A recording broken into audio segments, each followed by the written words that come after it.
জাহান্নামের গর্জন কেমন হবে।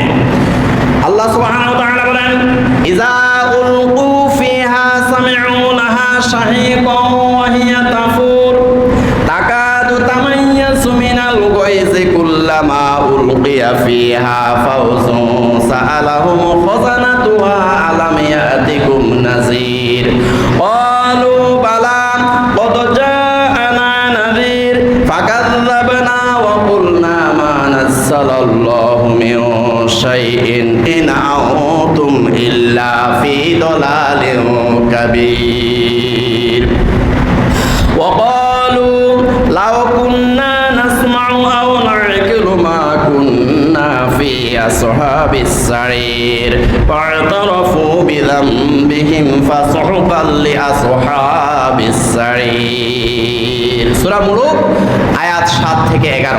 আল্লাহ রাব্বুল আলামিন বলেন, ইযা উলকু ফিহা সামি'উ লাহা শাহীকান ওয়া হিয়া তাফুর। আল্লাহ রাব্বুল আলামিন আমাদেরকে বলতেছেন, শোনো, জাহান্নামীদেরকে যখন জাহান্নামের মধ্যে প্রবেশ করানো হবে, ইযা উলকু সামি'উ লাহা শাহীকান ওয়া হিয়া তাফুর, তারা জাহান্নামের গর্জন তারা শুনতে পাবে। তাকাদু তামাইয়াজু মিনাল গায়জি, জাহান্নাম রাগে গুসায় তারা ফেটে পড়বে। মনে হয় যেন জাহান্নামের এক অংশ আর অংশকে গিলে খেয়ে ফেলবে।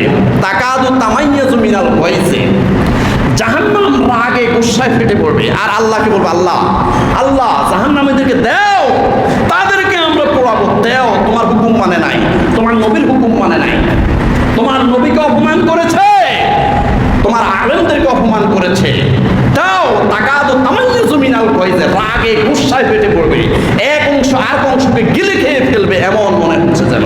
কুল্লামা উলকিয়া ফিহা ফাওজুন সাআলাহুম খাযানাতুহা আলাম ইয়াতিকুম নাযীর। যখন জাহান্নামীদেরকে জাহান্নামের মধ্যে ফেলা হবে আর জাহান্নামের আগুন তাদেরকে শুধু গ্রাস করতে থাকবে, ওই মুহূর্তে জাহান্নামের রক্ষী ফেরেশতারা তাদেরকে জিজ্ঞাসা করবে, সাআলাহুম খাযানাতুহা আলাম ইয়াতিকুম নাযীর। এই জাহান্নামীরা, এই জাহান্নামীরা, এই জাহান্নামীরা, তোমাদের কাছে নবীরা আসে নাই? তোমাদের কাছে রাসূলরা আসে নাই? তোমাদের কাছে আলেম ওলামা আসে নাই? আলাম ইয়াতিকুম নাযীর, তোমাদের কাছে কোনো ভয় প্রদর্শনকারী কেউ আসে নাই? ক্বালু বালা ক্বাদ জাআনা নাযীর। তখন জাহান্নামীরা বলবে, হ্যাঁ, আমাদের কাছে নবীরা এসেছে, রাসূলরা এসেছে, আলেম ওলামারা এসেছে। ফাকাযাবনা, আমরা তাদেরকে মিথ্যুক বলেছিলাম। নাউযুবিল্লাহ বলেন, আমরা নবীদেরকে মিথ্যুক বলেছিলাম, রাসূল